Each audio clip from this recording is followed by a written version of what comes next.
కూటమి ప్రభుత్వం మరో కొత్త పథకాన్ని ప్రారంభించనుంది. ఆటో డ్రైవర్ సేవలో పథకం కింద ఆటో, టాక్సీ, మ్యాక్సీ క్యాబ్ డ్రైవర్లకు ఒక్కొక్కరికి ఏడాదికి 15,000 చొప్పున ఆర్థిక సాయం అందించనుంది. తొలి ఏడాది 2,90,669 మంది డ్రైవర్లకు 436 కోట్ల మేర వారి ఖాతాల్లో జమ చేయనుంది. వారిలో ఆటో డ్రైవర్లు 2,64,197 మంది, టాక్సీ క్యాబ్ డ్రైవర్లు 20,072 మంది, మ్యాక్సీ క్యాబ్ డ్రైవర్లు 6,400 మంది ఉన్నారు. విజయవాడ అజిత్ సింగ్ నగర్లోని మాక్నీని బసవపున్నయ్య స్టేడియంలో ఈ పథకాన్ని సీఎం చంద్రబాబు నాయుడు ప్రారంభించనున్నారు. ఈ కార్యక్రమానికి డిప్యూటీ సీఎం పవన్ కళ్యాణ్, మంత్రి లోకేష్, బీజేపీ రాష్ట్ర అధ్యక్షుడు మాధవ్ హాజరు కానున్నారు.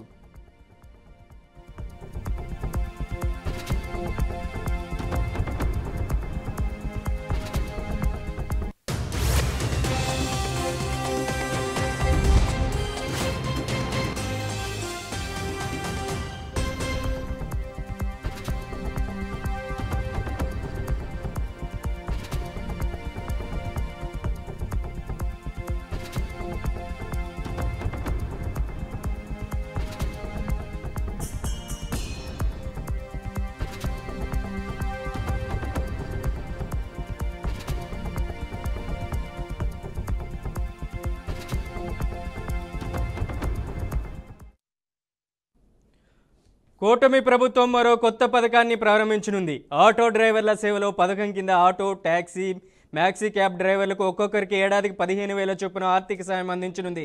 తొలి ఏడాది 2,90,669 మంది డ్రైవర్లకు 436 కోట్ల మేర వారి ఖాతాలో జమ చేయనుంది. వారిలో ఆటో డ్రైవర్లు 2,64,197 మంది, టాక్సీ క్యాబ్ డ్రైవర్లు 20,072 మంది, మ్యాక్సీ క్యాబ్ డ్రైవర్లు 6,400 మంది ఉన్నారు. విజయవాడ అజిత్ సింగ్ నగర్లోని మాకినేని బసవపున్నయ్య స్టేడియంలో ఈ పథకాన్ని సీఎం చంద్రబాబు నాయుడు ప్రారంభించనున్నారు. ఈ కార్యక్రమానికి డిప్యూటీ సీఎం పవన్ కళ్యాణ్, మంత్రి లోకేష్, బీజేపీ రాష్ట్ర అధ్యక్షుడు మాధవ్ హాజరు కానున్నారు.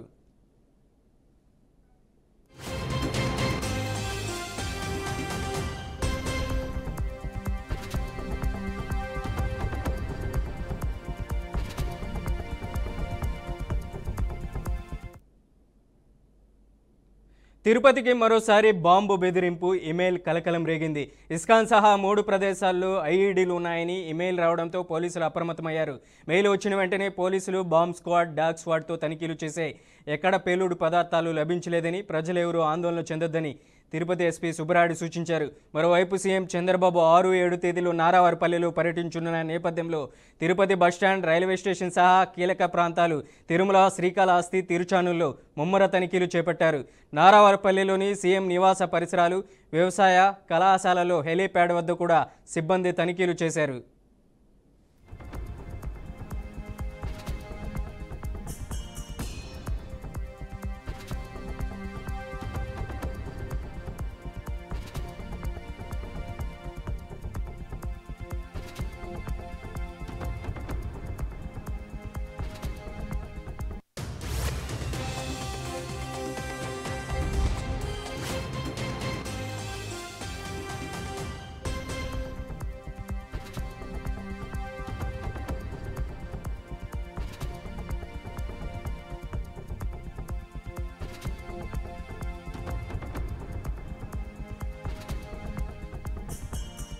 తిరుపతికి మరోసారి బాంబు బెదిరింపు, ఇమెయిల్ కలకలం రేగింది. ఇస్కాన్ సహా 3 ప్రదేశాల్లో ఐఈడీలు ఉన్నాయని ఇమెయిల్ రావడంతో పోలీసులు అప్రమత్తమయ్యారు.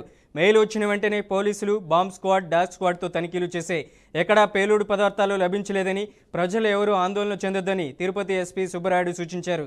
మరోవైపు సీఎం చంద్రబాబు 6-7 తేదీల్లో నారావారిపల్లెలో పర్యటించనున్న నేపథ్యంలో తిరుపతి బస్టాండ్, రైల్వే స్టేషన్ సహా కీలక ప్రాంతాలు తిరుమల, శ్రీకాళహస్తి, తిరుచానూరులో ముమ్మర తనిఖీలు చేపట్టారు.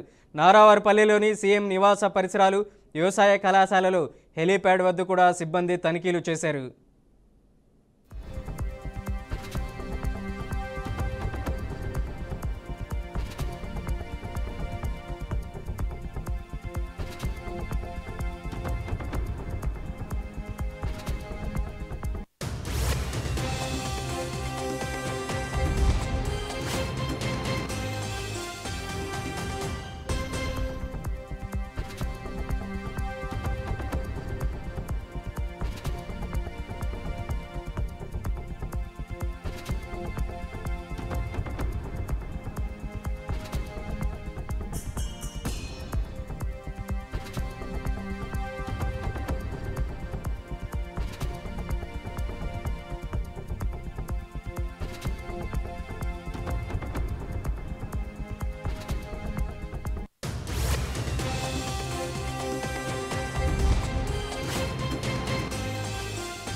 నవజాత శిశువుల సంరక్షణ కోసం తెలంగాణ రాష్ట్రం మరో ముందడుగు వేసింది. అత్యాధునిక పరికరాలతో రాష్ట్ర వ్యాప్తంగా 33 నియోనాటల్ అంబులెన్స్ సేవలను ఆధునీకరించింది. పసికందుల మరణాల నివారణ లక్ష్యంగా ప్రభుత్వం 2024 ఫిబ్రవరిలో అడ్వాన్స్డ్ లైఫ్ సపోర్ట్ అంబులెన్స్ను నియోనాటల్ వెంటిలేటర్లు, ఇంక్యుబేటర్లతో అప్గ్రేడ్ చేసింది. దీనికోసం ప్రభుత్వం అదనంగా 9.2 కోట్ల రూపాయలు వెచ్చించింది. ఈ అంబులెన్స్లను రాష్ట్ర వ్యాప్తంగా అన్ని జిల్లా కేంద్రాల్లో అందుబాటులోకి తెచ్చింది. ఇప్పటి వరకు వాటి ద్వారా దాదాపు 40,000 మందిని పెద్ద ఆసుపత్రులకు తరలించారు.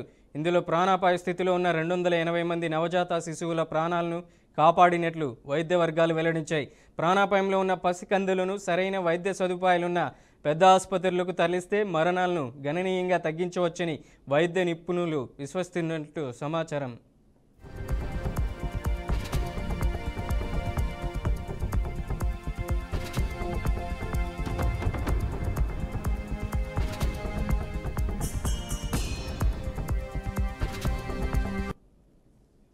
నవజాత శిశువుల సంరక్షణ కోసం తెలంగాణ రాష్ట్రం మరో ముందడుగు వేసింది. అత్యాధునిక పరికరాలతో రాష్ట్ర వ్యాప్తంగా 33 నియోనాటల్ అంబులెన్స్ సేవలను ఆధునీకరించింది. పసికందుల మరణాల నివారణ లక్ష్యంగా ప్రభుత్వం 2024 ఫిబ్రవరిలో అడ్వాన్స్డ్ లైఫ్ సపోర్ట్ అంబులెన్స్లను నియోనాటల్ వెంటిలేటర్లు, ఇంక్యుబేటర్లతో అప్గ్రేడ్ చేసింది.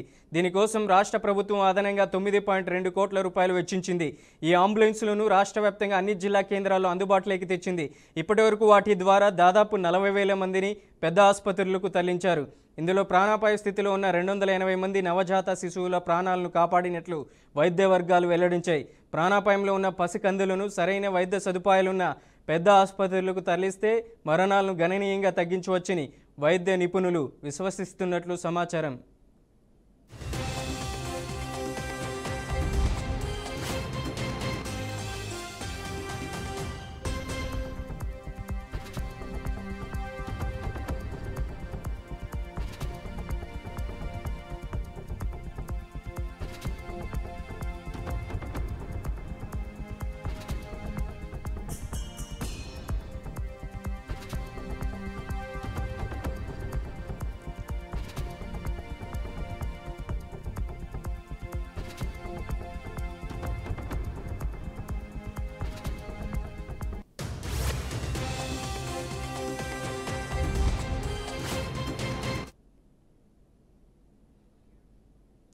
జగిత్యాల జిల్లా ఇబ్రహీంపట్నంలో విషాదం చోటు చేసుకుంది. ప్రేమ పెళ్లి చేసుకున్న 6 రోజులకే యువతి ఆత్మహత్యకు పాల్పడిన ఘటన కలకలం రేపుతుంది.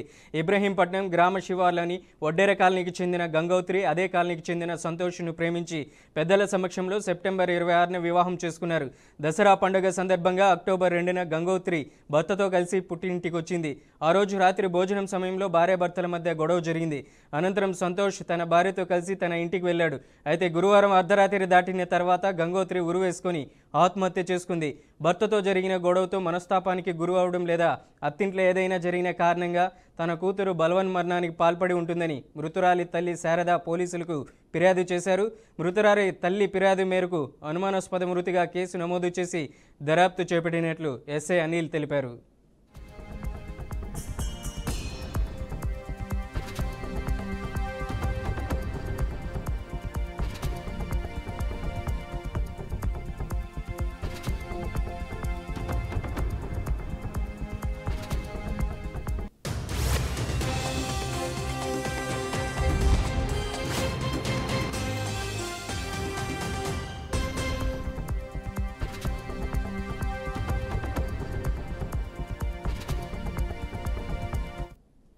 జగిత్యాల జిల్లా ఇబ్రహీంపట్నంలో విషాదం చోటు చేసుకుంది. ప్రేమ పెళ్లి చేసుకున్న 6 రోజులకి యువతి ఆత్మహత్యకు పాల్పడిన ఘటన కలకలం రేపుతుంది. ఇబ్రహీంపట్నం గ్రామ శివార్లోని వడ్డేర కాలనీకి చెందిన గంగోత్రి అదే కాలనీకి చెందిన సంతోష్ను ప్రేమించి పెద్దల సమక్షంలో సెప్టెంబర్ 26న వివాహం చేసుకున్నారు. దసరా పండుగ సందర్భంగా అక్టోబర్ 2న గంగోత్రి భర్తతో కలిసి పుట్టింటికి వచ్చింది. ఆ రోజు రాత్రి భోజనం సమయంలో భార్యాభర్తల మధ్య గొడవ జరిగింది. అనంతరం సంతోష్ తన భార్యతో కలిసి తన ఇంటికి వెళ్ళాడు. అయితే గురువారం అర్ధరాత్రి దాటిన తర్వాత గంగోత్రి ఉరువు వేసుకుని ఆత్మహత్య చేసుకుంది. భర్తతో జరిగిన గొడవతో మనస్తాపానికి గురవడం లేదా అత్తింట్లో ఏదైనా జరిగిన కారణంగా తన కూతురు బలవన్మరణానికి పాల్పడి ఉంటుందని మృతురాలి తల్లి శారద పోలీసులకు ఫిర్యాదు చేశారు. మృతురాలి తల్లి ఫిర్యాదు మేరకు అనుమానాస్పద మృతిగా కేసు నమోదు చేసి దర్యాప్తు చేపట్టినట్లు ఎస్ఐ అనిల్ తెలిపారు.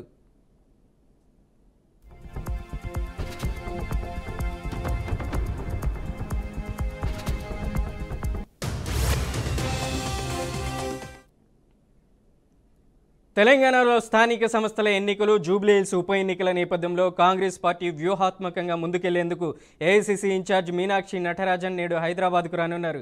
పార్టీ నేతలతో విశ్లేషణాత్మక చర్చలు నిర్వహించనున్నారు. జూబ్లీహిల్స్ అభ్యర్థి ఎంపికపై పార్టీ నేతలతో చర్చించున్నట్లు సమాచారం. ఉప ఎన్నికలో పోటీ చేయవలసిన అభ్యర్థుల గురించి మంత్రులకు ప్రతిపాదనలు పంపాలని మీనాక్షి నటరాజన్ ఇప్పటికే ఆదేశాలు జారీ చేశారు. ఇవే అంశాలపై టీపీసీసీ అధ్యక్షుడు మహేష్ కుమార్ గౌడ్ ముఖ్య నేతలతో కలిసి జూమ్ వీడియో కాన్ఫరెన్స్ ద్వారా సమీక్షా సమావేశంలో పాల్గొనున్నారు. పార్టీ బలాన్ని పునరుద్ధరించేందుకు, విజయాన్ని సాధించేందుకు బూత్ స్థాయి నుండి రాష్ట్ర స్థాయి వరకు సమగ్ర వ్యూహం రూపొందించేందుకు పార్టీ వర్గాలు కసరత్తు చేస్తున్నాయి.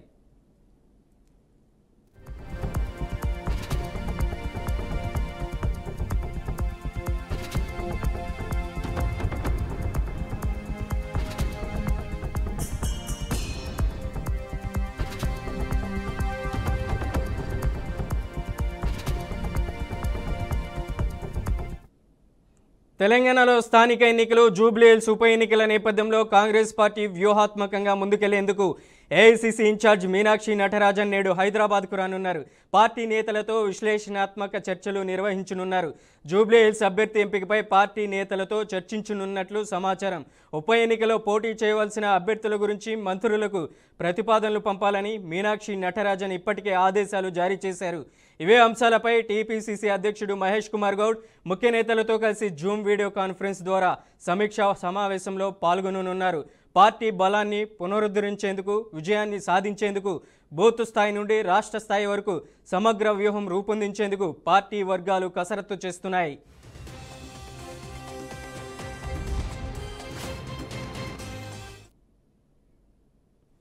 రంగారెడ్డి జిల్లా ఆతాపూర్ పోలీస్ స్టేషన్ పరిధిలోని చింతల్మేట్, ఎంఎం పహాడి, 9 నెంబర్ రోడ్ల వద్ద రాజేందర్ నగర్ ఏసీపీ శ్రీనివాస్ ఆధ్వర్యంలో వాహనాల తనిఖీలు నిర్వహించారు. ఈ కార్యక్రమంలో సరైన పత్రాలు లేని వాహనాలు, లైసెన్స్ లేకుండా నడిపే వాహనదారులు, ఫిట్నెస్ గడువు ముగిసిన వాహనాలను సీజ్ చేసి స్టేషన్కు తరలించారు. లైసెన్స్ లేకుండా వాహనాలు నడిపే వారిపై చర్యలు తీసుకుంటామని పోలీసులు హెచ్చరించారు. తనిఖీలలో Attapur inspector Nageswara Rao, detective inspector Ravi Kumar పాల్గొన్నారు.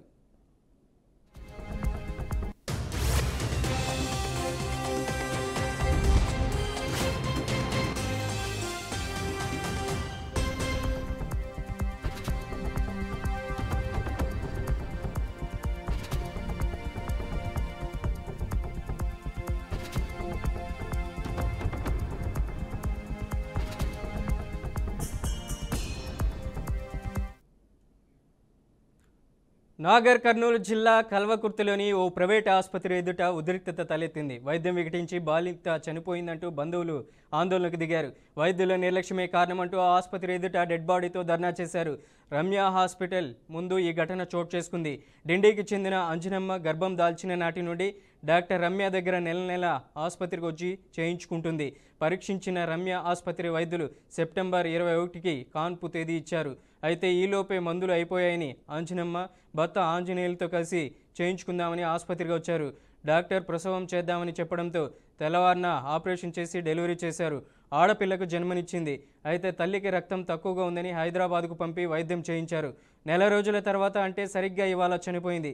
ప్రసవానికి వచ్చిన మహిళకు సరైన వైద్యం చేయకపోవడం వల్లనే అంజనమ్మ చనిపోయిందని ఆసుపత్రి ముందు బాలింత కుటుంబ సభ్యులు ఆందోళనకు దిగారు. దీంతో ఆసుపత్రి యాజమాన్యానికి మృతురాలి ఫ్యామిలీ మెంబర్స్కు మధ్య వాగ్వాదం జరిగింది. రంగప్రవేశం చేసిన పోలీసులు వారికి నచ్చజెప్పే ప్రయత్నం చేశారు. 22 తారీఖు సర్జరీ ఉంది. అయితే ఇప్పుడు మెడిసిన్ అయిపోయిందని 1 తారీఖు నాడు వచ్చినాం మెడిసిన్ కోసం వస్తే ఆమె ఏదో చెకప్ చేసి బాబు అంతా మంచిగా ఉండు, మీరు 6 తారీఖు వస్తే బాగుంటుందని 5 రోజులకు మెడిసిన్ ఇచ్చింది. 6 తారీఖు నాడు వచ్చినాం. వచ్చినాక ఏదో చెకప్ చేసి బ్లడ్ తక్కువ ఉందని నాగర్ ఇన్ఫార్మ్ చేసింది. బ్లడ్ బ్యాంక్ వెళ్ళి తీసుకురాం. అది తీసుకొచ్చిన ప్రాసెస్ కూడా 1 అవర్లో జరిగిపోయింది. 1 అవర్ కూడా పట్టినాయి. జరిగి అవి చేసి సిజరింగ్ 2-2.5 3 మధ్యలో అయింది. 3 మధ్యలో అయితే జనరల్ తీసుకొచ్చి ఆడికి ఫీవరు, కడుపు వాడడం, చేతులు వాయడం అవన్నీ కండిషన్ అర్థమవుతుంది. మాకు బాధ అనిపించి ఏం మేడం ఇట్లా అవుతుంది అది దాన్ని అంటే ఏం కాదు, ఫీవర్ వచ్చింది సిజరింగ్ కాబట్టి అయితే మామూలుగా చేస్తున్నాం కదా అది దాన్ని లెక్కనే చెప్పింది. అప్పటి వరకు వాళ్ళు మేడం లేనే లేదు, అందులో సిస్టర్సే ఉన్నారు. ఏమని ఆడికి డౌట్ వస్తూనే ఉంది. 2-2.5-3 గంటల మధ్యలో చేస్తే 11:30కి సీరియస్ అని అప్పుడు వాళ్ళ కాల్ చేసి నాతో మాట్లాడిస్తాడు. అందుకని నువ్వు ఏ ఆలోచన చేయకు, ఇమీడియట్లీ నేను ఇన్ఫార్మ్ చేస్తున్నా అగస్త్య హాస్పిటల్ కానీ ఇన్ఫార్మ్ చేస్తున్నా, అక్కడికి వెళ్ళు, మా అమ్మటి ఒక సిస్టర్ ఉన్న తోలిస్తున్నానని ఆయన అడ్మిట్ చేసి 2-3 అయిన దగ్గర అడ్మిట్ అయిన దగ్గర అంబులెన్స్లో పడి వచ్చింది ఇలా సిస్టర్. మళ్ళీ నెక్స్ట్ ఆఫ్టర్నూన్ వాళ్ళు 24 అవర్స్ ట్రీట్మెంట్ చేసి వాళ్ళు బయట హాస్పిటల్కి పోతే బాగుంటుందని వాళ్ళు ప్రిఫర్ చేశారు. అసలే ఏలూరు జిల్లా జంగారెడ్డిగూడెంలో యువకుడి దారుణ హత్య కలకలం రేపింది. గుర్తు తెలియని వ్యక్తులు చెట్ల పొదలోకి తీసుకెళ్లి చేతులు కాళ్ళు కట్టేసి కత్తులతో అత్యంత కిరాతకంగా హత్యకు పాల్పడిన ఘటన వెలుగులోకి వచ్చింది. మృతుడిని పాత నేరస్తుడైనటువంటి కర్రీ రాజేష్గా గుర్తించారు. కొంతమంది పశువుల కాపర్లు మృతదేహాన్ని గుర్తించి పోలీసులకు సమాచారం అందించారు. ఘటనా స్థలానికి చేరుకున్న పోలీసులు పోస్ట్ మార్టం నిమిత్తం మృతదేహాన్ని ప్రభుత్వ ఆసుపత్రికి తరలించారు. పాత నేరస్తులతో పాత తగాదాల కారణంతోనే హత్యకు పాల్పడి ఉండవచ్చని పోలీసులు ప్రాథమిక విచారణలో తెలిపారు.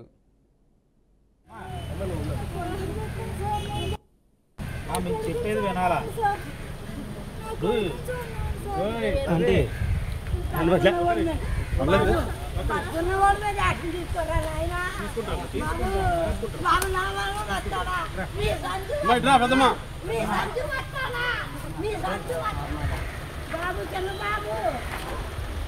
భారత సైన్యాధిపతి జనరల్ ఉపేంద్ర ద్వివేది పాకిస్తాన్కు అత్యంత తీవ్రమైన హెచ్చరికలు జారీ చేశారు.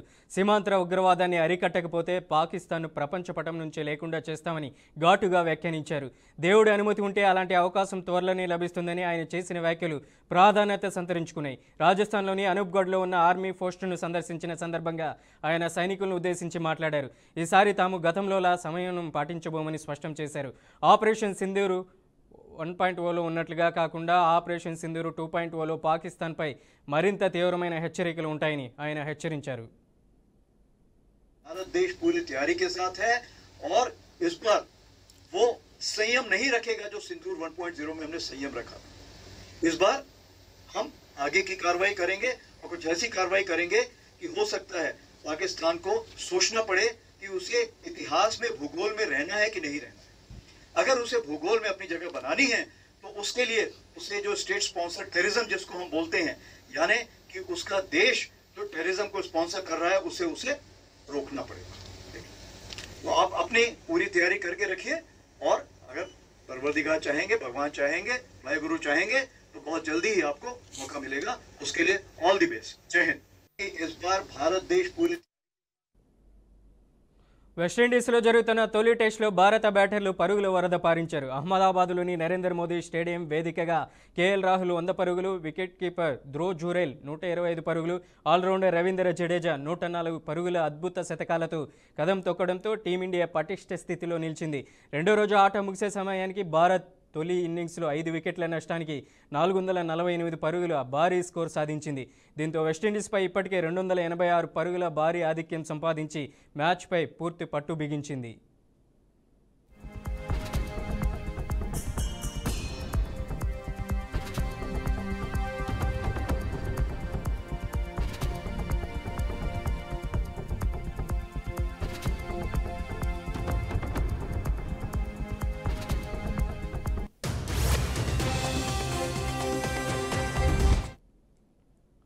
వెస్టిండీస్తో జరుగుతున్న తొలి టెస్టులో భారత బ్యాటర్లు పరుగుల వరద పారించారు.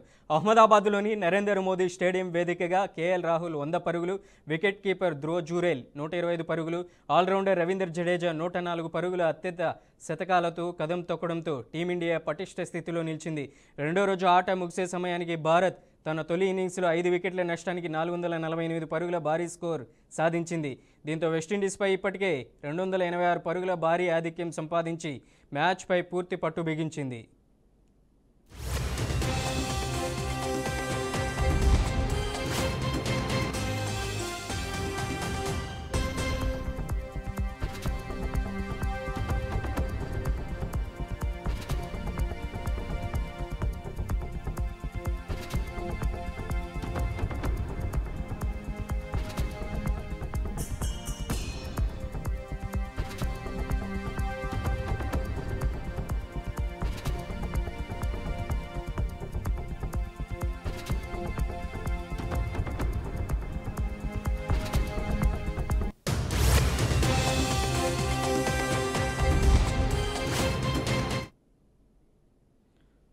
టాటా కన్సల్టెన్సీ సర్వీసెస్పై అమెరికా సెనేటర్లు చార్లెస్ ఈ గ్రాస్లే డార్బిన్ తీవ్ర అసంతృప్తి వ్యక్తం చేశారు.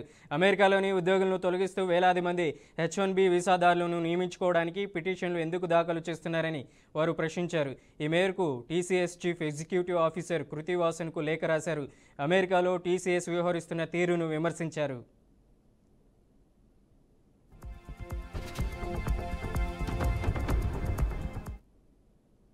ప్రపంచవ్యాప్తంగా పనిచేస్తున్న ఉద్యోగుల్లో 12,000 మందిని తొలగిస్తున్నట్లు TCS ఇటీవల ప్రకటించింది.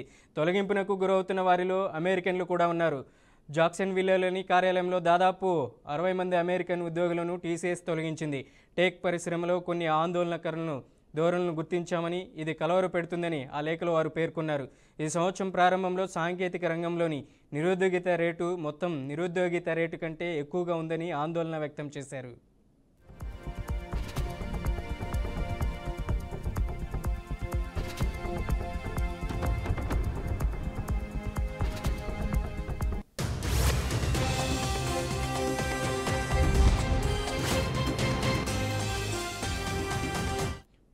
ఇక 2024-25 ఆర్థిక సంవత్సరానికి 5,505 H-1B వీసాదారులను నియమించుకోవడానికి TCS ఆమోదం పొందిందని గుర్తు చేశారు. నైపుణ్యం కలిగిన అమెరికన్ ఉద్యోగులు TCSకు దొరకడం లేదంటే తాము నమ్మలేకపోతున్నామని అమెరికాలో TCS సంస్థ అనుసరిస్తున్న నియామక ప్రక్రియ గుర్తించిన వారు వివరాలను కోరారు. అమెరికా ఉద్యోగులను H-1B ఉద్యోగాలతో భర్తీ చేస్తున్నారా? అమెరికా ఉద్యోగులను చెల్లించే వేతనాన్ని విదేశీ ఉద్యోగులు కూడా చెల్లించిస్తున్నారా? ఆమోదం పొందిన వీసాల్లో ఎంతమంది అవుట్సోర్సింగ్ కింద ఇతర కంపెనీల్లో పనిచేస్తున్నారు వంటి 9 ప్రశ్నలను ఆ లేఖలో సంధించినట్లు చెప్పారు. దీనిపై అక్టోబర్ 10 లోపు సమాధానం ఇవ్వాలని వారు కోరినట్లు సమాచారం.